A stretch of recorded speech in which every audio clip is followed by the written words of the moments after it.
आगे बढ़ते हुए खबरों का सिलसिला आगे बढ़ाते हैं। अब बात करेंगे बैराक वैली पर सियासी वार तेज। जी हाँ, अमित शाह ने कांग्रेस को घेर लिया है इस मुद्दे में। अब ये मुद्दा क्या है आखिर में, और बैराक वैली का क्या सबसे बड़ा रीजन है कि अमित शाह ने कांग्रेस को घेरा है, ये जानकारी दे दे आपको। देश में चल रहे विधानसभा चुनाव 2026 के बीच राजनीतिक बयानबाजी लगातार तेज होती जा रही है। इस क्रम में केंद्रीय गृह मंत्री अमित शाह ने असम के बैराक वैली को लेकर कांग्रेस पर बड़ा हमला बोला है। उन्होंने आरोप लगाया कि कांग्रेस ने वर्षों तक इस क्षेत्र की उपेक्षा की और घुसपैठियों को शरण देकर राज्य की जनसंख्या की और सुरक्षा के साथ समझौता किया है। ये बहुत बड़ा अमित शाह ने आरोप लगाया है कांग्रेस पर। यही नहीं, अमित शाह ने यह भी कहा है कि अपने बयान में कहा कि बैराक वैली लंबे समय से विकास की दृष्टि से पिछड़ा रहा है और इसके मुख्य कारण कांग्रेस की नीतियां हैं। उन्होंने दावा किया कि कांग्रेस सरकारों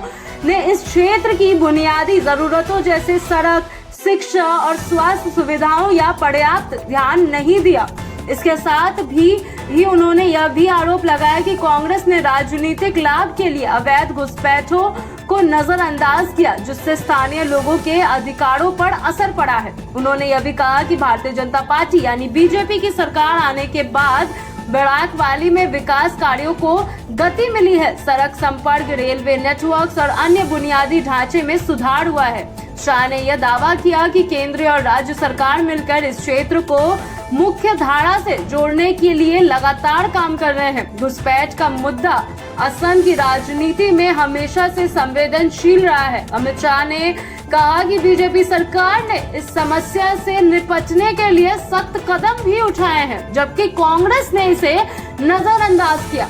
उन्होंने कहा कि राष्ट्रीय सुरक्षा के दृष्टिकोण से यह एक गंभीर मुद्दा है और सड़क इस पर कोई और ना कि सरकार इस पर कोई समझौता नहीं करेगी। कांग्रेस की ओर से इन आरोपों का जवाब भी सामने आया है। पार्टी नेताओं का कहना है कि बीजेपी इस मुद्दे को चुनावी फायदे के लिए उठा रही है और वास्तविक मुद्दे से ध्यान भटकाने की कोशिश कर रही है। उनका कहना है कि बैराक वैली में विकास कार्य पहले भी हुआ है और कांग्रेस ने हमेशा क्षेत्र के लोगों के हितों को प्राथमिकता दी है। इस बीच चुनावी माहौल के इस तरह के आरोप प्रत्यारोप से राजनीतिक तापमान लगातार बढ़ता जा रहा है। असम के साथ साथ अन्य राज्यों में भी चुनावी रैली और प्रचार अभियान तेज हो चुके हैं।